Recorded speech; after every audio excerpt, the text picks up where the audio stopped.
Shahid Amin Khan. Good morning here in Latin America and in general in America, and good evening for you in other continents. I am really happy to be here, and thanks for the invitation to participate in this very important meeting about a very important, a substantial issue like climate action and youth leadership, organized by this intergovernmental organization, the International Human Rights Commission.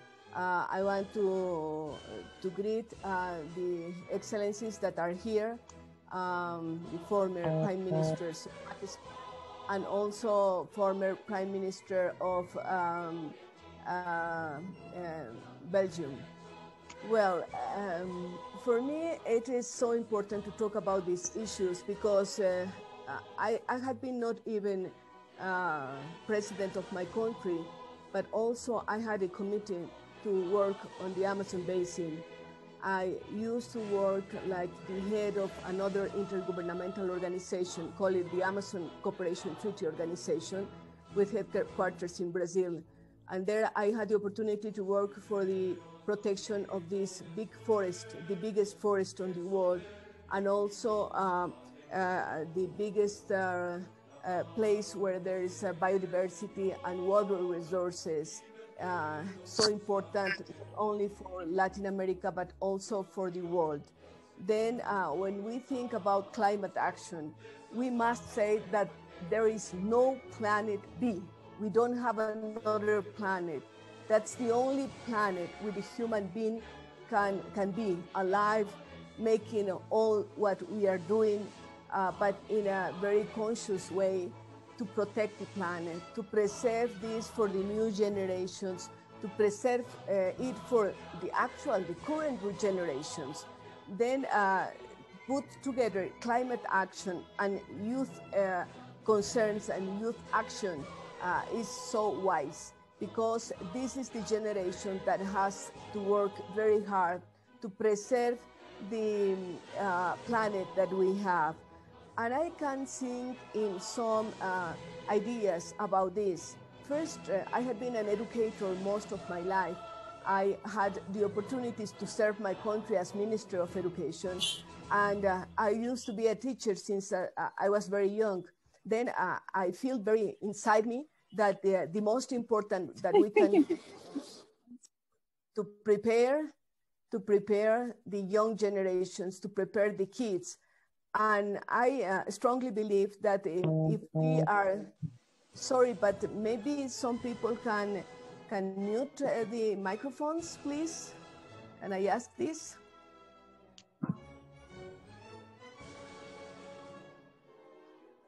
Okay, thank you very much. Well, I was saying that education is the first issue that we have to think when we must talk about environmental issues, because the governments can make a lot of appointments.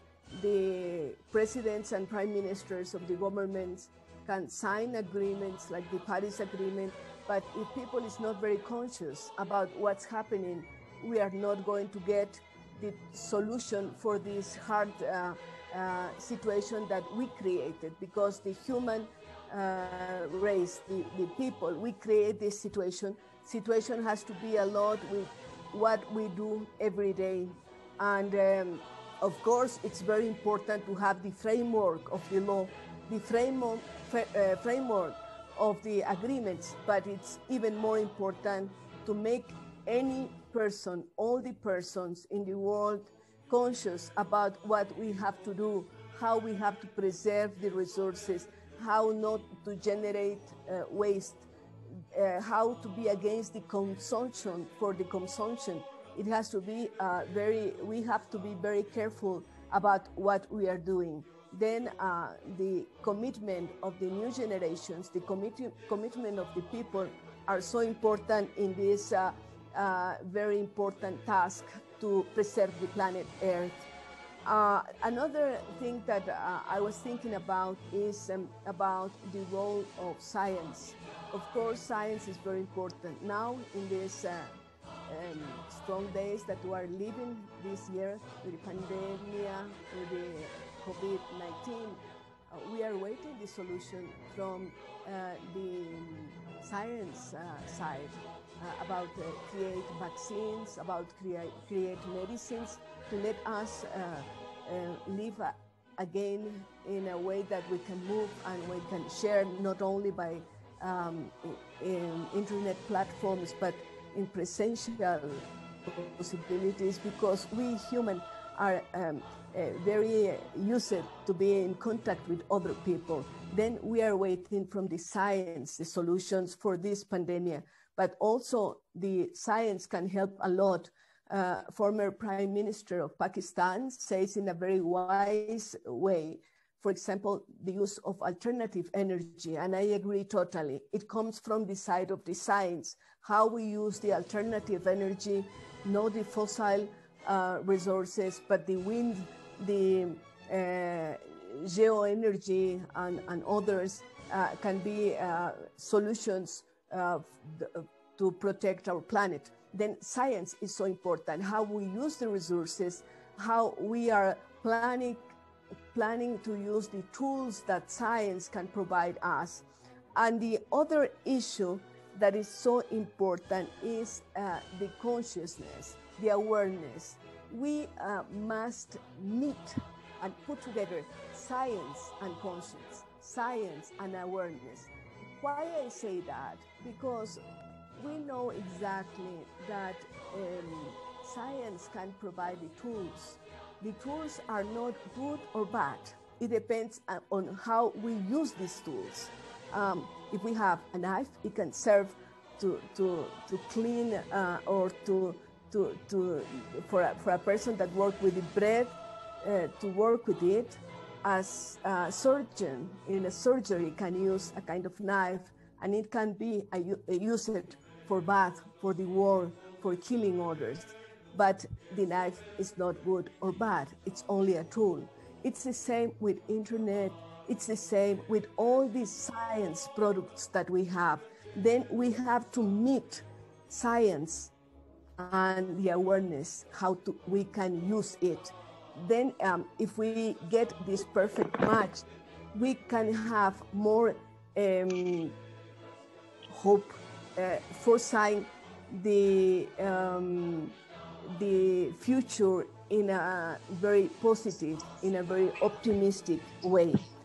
The other thing that I am thinking about, how we can work together for the better of humanity to fight climate change, these really bad statistics that we are every day, like